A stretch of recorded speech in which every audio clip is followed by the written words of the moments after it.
আধ্যাত্মিক ভক্তিৰসৰ মাজেৰে তিনিদিনীয়াকৈ অনুষ্ঠিত বৰদলগুৰি আঞ্চলিক ভাগৱত চক্ৰৰ ৬৯ সংখ্যক বাৰ্ষিক অখণ্ড শ্ৰী শ্ৰী মহাভাগৱত পাঠ আৰু ধৰ্মালোচনী সভাৰ সামৰণি। সভাত সত্ৰাধিকাৰ ৰিজু পাঠক মহন্ত নিৰ্দিষ্ট বক্তাৰূপে অংশগ্ৰহণ। News desk AIM live.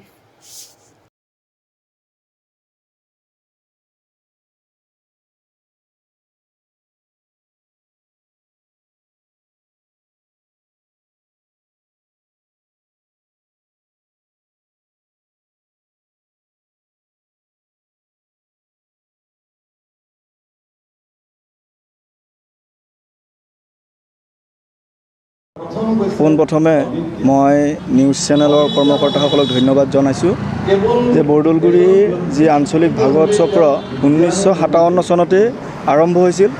প্ৰথম অৱস্থাত এই ভাগৱত চক্ৰখনিয়ে 7 দিনীয়াকৈ অনুষ্ঠিত কৰিছিল।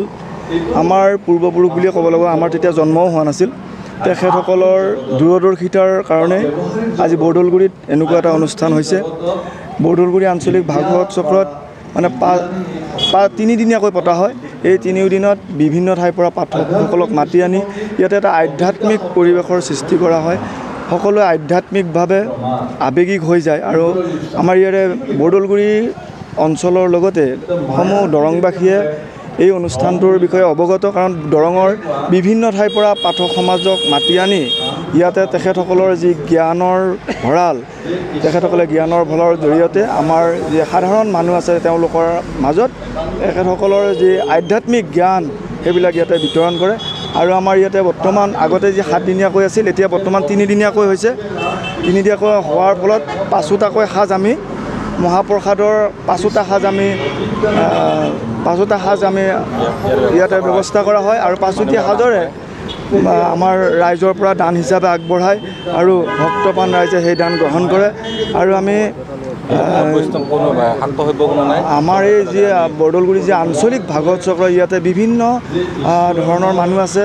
অকল মহাপুৰুষীয়া হওক বা শংকৰ সংঘৰ হওক বা শাক্তপন্থাৰে হওক, কোনো কথা নাই। ইয়াতে হিন্দু মুছলিম একত্ৰিতভাৱে এই অনুষ্ঠানভাগিত সহায় সহযোগিতা কৰি তেওঁলোকে আজি এই 69তম বৰ্ষটি পাইছেহি। আৰু মই ধন্যবাদ জ্ঞাপন কৰিছোঁ যে মই সম্পাদনাৰ দায়িত্বত আছোঁ এই অনুষ্ঠানভাগি। আজি মই 3 বছৰ ধৰি এই অনুষ্ঠানটোত সম্পাদনা কৰি আছোঁ। 2024 চনৰ পৰা আৰম্ভ হৈছে মোৰ এই অনুষ্ঠানটোৰ লগত জড়িত হৈ মই আছোঁ।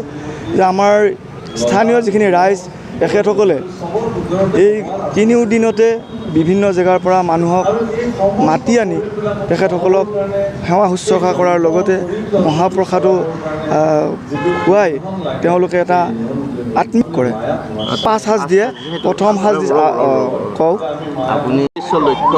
আৰু কৃষ্ণ বৰদলগুৰি আমাৰ এই যি আজি অনুষ্ঠান হৈ আছে, বৰদলগুৰি আঞ্চলিক ভাগৱত চক্ৰ, এই ভাগৱত চক্ৰখনি এইবাৰ 69তম। আৰু এই ভাগৱত চক্ৰখনি আমাৰ বৰদলগুৰিত যেতিয়া 69 বছৰ আগতে আৰম্ভ হৈছিল, তেতিয়া 7 দিন 7 ৰাতিকৈ আৰম্ভ হৈছিলে। আৰু 7 দিন 7 ৰাতিকৈ আৰম্ভ হৈ কালক্ৰমত এতিয়া 3 দিন 3 ৰাতিকৈ এতিয়া বৰ্তমান হৈ আছে। আৰু এই বৰদলগুৰি যি আঞ্চলিক ভাগৱত চক্ৰ, এই ভাগৱত চক্ৰখনৰ অন্তৰ্গত 6টা চুবুৰী আছে আমাৰ ইয়াতে। আৰু 6টা চুবুৰীত 6টা নামঘৰ আছে। আৰু আমাৰ প্ৰত্যেক বছৰে কি হয়, ইটো চুবুৰী আজি যদি আমাৰ ইয়াত হ'ল, অহা বছৰ আকৌ অন্য এটাত হ'ব। এনেকৈ 6টা চুবুৰী এইটো ভ্ৰাম্যমান হৈ থাকে। আৰু আমাৰ এই অঞ্চলত ফলত কি হৈছে, আমাৰ প্ৰত্যেক বছৰে আমাৰ এই অঞ্চলৰ মানুহৰ কাৰণে এটা আধ্যাত্মিক পৰিৱেশ এটা সৃষ্টি হয়। ইয়াৰ ফলত গুৰুজনাৰ যি উদ্দেশ্য আছিল, আমাৰ সমাজখনক একতাৰ দোলেৰে বান্ধিবৰ কাৰণে, ভাতৃত্ববোধেৰে বান্ধিবৰ কাৰণে, আধ্যাত্মিকভাৱে আমাৰ সমাজখন পৰিচালনা কৰিবৰ কাৰণে যি তেখেতৰ অৱদান, ভাগৱত ধৰ্ম ইয়াত আমাৰ প্ৰত্যেক বছৰে চৰ্চা হৈ থাকে। আৰু আমাৰ ইয়াত গুৰুজনাৰ যি সমাজ, গুৰুজনাৰ সমাজৰ বহুতকেইটা ঠাল ঠেঙুলি আমাৰ ইয়াত আছে।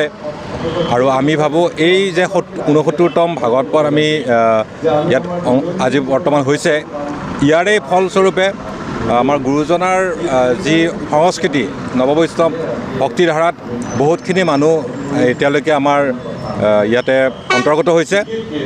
সেইফালৰ পৰা আমাৰ এই অঞ্চলটোৰ ৰাইজৰ মাজত অকল যে গুৰুজনাৰ সংস্কৃতি বা সেই নৱবৈষ্ণৱ ধৰ্মৰ দীক্ষিত মানুহে আছে এনেকুৱা নহয়।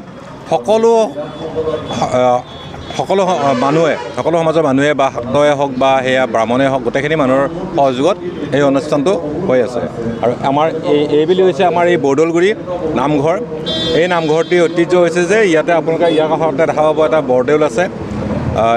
এই নামঘৰটিৰ মানে স্থাপন সম্পৰ্কে আমাৰ বহুত পুৰণা ইতিহাস আছে। এইটো 100 বছৰৰ ওপৰত। এইটো বৰদৌলটোৱেতো হৈছে নৱম শতিকাত মানে এইটো পাতা। আৰু গতিকে এইখিনি এতিয়া আমাৰ 3 দিন হ'ল। বিভিন্ন জেগাৰ পৰা আমি মানে যাৰ এই ভাগৱতৰ ওপৰত গভীৰ জ্ঞান আছে তেনেকুৱা মানুহক তেনেকুৱা পাঠকক আমি আমন্ত্ৰণ জনাই আহিছোঁ। তেখেতসকলে আহি আমাৰ এই অঞ্চলৰ ৰাইজৰ মাজত আমাক জ্ঞানৰ পোহৰ বিলাইছে, আধ্যাত্মিকতাৰ পোহৰ বিলাইছে।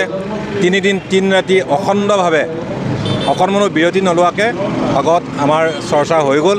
এতিয়া তাৰপিছত আজি শেষ দিনত আমাৰ এতিয়া বৰ্তমান ধৰ্মালোচনী সভা হৈ আছে। আৰু ইয়াৰ মাজতে আমি বিভিন্ন ব্যক্তিক মানে এই ভাগৱতৰ লগত জড়িত বিভিন্ন ব্যক্তিক আমি সম্বৰ্ধনা জনাওঁ। গতিকে আৰু ভাবোঁ আমি ইয়াৰ পিছত আমাৰ হীৰক জয়ন্তী বৰ্ষও আহিব। অহা বৰ্ষৰ পৰা আমি হীৰক জয়ন্তী বৰ্ষত মানে আমি প্ৰস্তুতি চলাম। ইতিমধ্যে আমাৰ সোণালী জয়ন্তী 2008 চনত হৈ গৈছে। গতিকে এইখিনিয়ে ক'বলগীয়া। যিকোনো খবৰ বিজ্ঞাপনৰ বাবে যোগাযোগ কৰক 7896121996।